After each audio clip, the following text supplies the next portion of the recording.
Courts इस चालाकी को समझ गई है कि पति के घर वालों को क्यों फंसाया जाता है झूठे केसेस में। एलिमनी नहीं मिलेगी पत्नी को अगर उसने झूठे केस में पति के घर वालों को फंसाने की कोशिश की, और तलाक मिलेगा पति को सीधा अगर झूठे केस में उसने फंसाया। और यह अब फैमिली कोर्ट के स्तर पे भी होने लगा है। इसी का एक एग्जाम्पल है आज का जजमेंट। इसके अंदर कुछ नहीं है, जैसे आपके केसेस में होता है वैसे ही जर्नल एलिगेशंस थे, जिस तरह से झूठ सच बनाकर बना दिया जाता है मगर सच्चे नहीं थे, और इन्वेस्टिगेशन में कोई भी फाइंडिंग्स नहीं थी। तो दोस्तों, मैं हूं राहुल जैफ, लीगल चैनल में आपका स्वागत करता हूं। आपको मैं आज जिस जजमेंट से ये बताने की कोशिश कर रहा हूं वो बिल्कुल ऐसा जजमेंट है जिससे कोई भी अपने आप को रिलेट कर सकता है अगर वो दहेज का झूठा केस फेस कर रहा है। मैंने अपने कई वीडियोस में पहले दोस्तों कहा भी है कि दहेज का झूठा केस लगाने से आपको तलाक का एडवांटेज हमेशा मिलता है। इसलिए अगर दहेज का झूठा केस में अगर जो गलत फैक्ट्स, झूठ, इन्वेस्टिगेशन की कमी कुछ भी अगर आपको मिल रहा है तो उसके आधार पर तलाक फाइल कीजिए, और एक दो एविडेंस जो आपके पास एक्स्ट्रा है उसके आधार पर आप तलाक अगर फाइल करते हैं तो आपके लिए ये रेमेडी है आज के जजमेंट में। अब हम ये समझें कि आखिर इस केस में हुआ क्या था। पत्नी जो थी वो काफी लंबे टाइम से अपने पति को 2014 में छोड़कर चली गई थी। शादी से पहले भी उसका व्यवहार अलग तरीके का था, वो हम आगे बात करेंगे।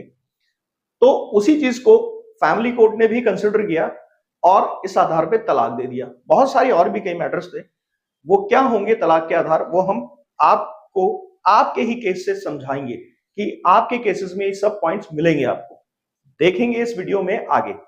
जरूरी चीज ये थी कि इन सब चीजों के अंदर पत्नी अपने आप को इनोसेंट दिखा रही थी और पूरे परिवार को षड्यंत्रकारी दिखाना चाह रही थी। आपके केसेस में हुआ।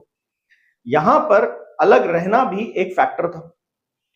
अब पत्नी ने एक एलिगेशन लगाया जो हम भी खुद ऑब्जर्व करते हैं कि 2 से 3 केसेस में अक्सर आप मान के चलें कि एक केस ऐसा जरूर होता है जहां पर यह देखा गया है कि पति के परिवारजनों में से, यानी कि उसके भाई, जीजा, पिता पर 354 या 376 का भी केस अक्सर लॉन्च करा देती हैं पत्नियां, बिना कोई इन्वेस्टिगेशन के, बिना कोई एविडेंस के।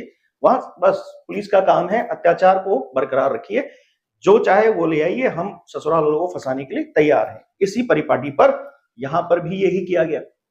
जब यहां पर यह किया गया तो इस बात को पति ने उठाया कि मेरा भाई, जब मैंने दोबारा दबाव बनाकर इन्वेस्टिगेशन करवाई गई तो फिर इन्वेस्टिगेशन के अंदर बरी हो गया था 376 के मुकदमे में, यानी कि भाई पर 376 का यानी रेप का केस लगाया गया था झूठा।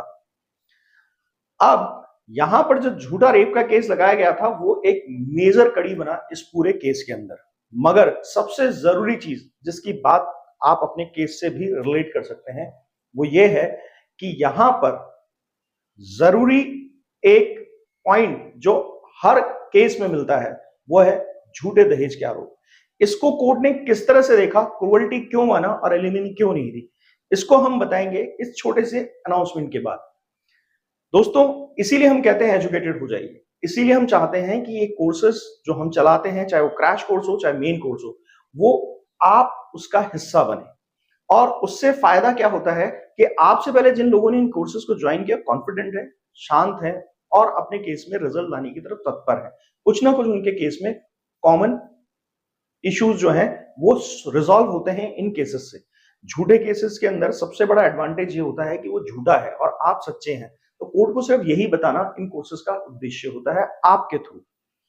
तो अगर आप इन कोर्सेज का हिस्सा होना चाहते हैं, चाहे वो मेन कोर्स हो चाहे क्रैश कोर्स हो, इस व्हाट्सएप नंबर पे मैसेज कीजिए, डिटेल लीजिए और ज्वाइन कीजिए। अगर आपको इस वक्त किसी कानूनी समस्या का समाधान मुझसे चाहिए और आपको लगता है कि मैं एक उपयुक्त व्यक्ति हूं कि जो इसका समाधान कर सकता है, तो फिर आप इस व्हाट्सएप नंबर पे आप मैसेज डाल के अपॉइंटमेंट लीजिए।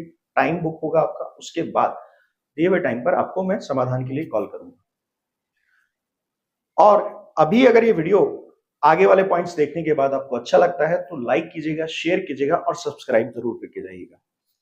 देखिए, सबसे जरूरी चीज यह है कि आपने अगर सेक्शन 31A का अगर आपने आई पॉइंट पढ़ा हुआ तो उसमें क्लियर क्रूअल्टी की बात की गई। किसी भी तरह की क्रूअल्टी मतलब लिमिटेड नहीं किया गया। यह सबसे इंपॉर्टेंट बात है जिसके अंतर्गत जाकर पति ने इस बात पे डाइवोर्स जो है वो मांगा। अब मैं इससे पहले आगे बढ़ूं, पहले एक जरूरी इनपुट मैं आपको समझा देता हूं जो आपके बड़े काम का है। 498 का केस चल रहा है, बिल्कुल चल रहा होगा। डीवी का केस चल रहा है, बिल्कुल चल रहा होगा। इन दोनों में जो ग्राउंड्स आपको दिख रहे हैं, जो कॉन्ट्राडिक्ट करते हैं, जिनकी इन्वेस्टिगेशन का कोई पार्ट ही नहीं दिखता है, जिनके एविडेंसेस ही नहीं दिखते हैं, इन्हें यूज कीजिए अपने डाइवोर्स के केस में।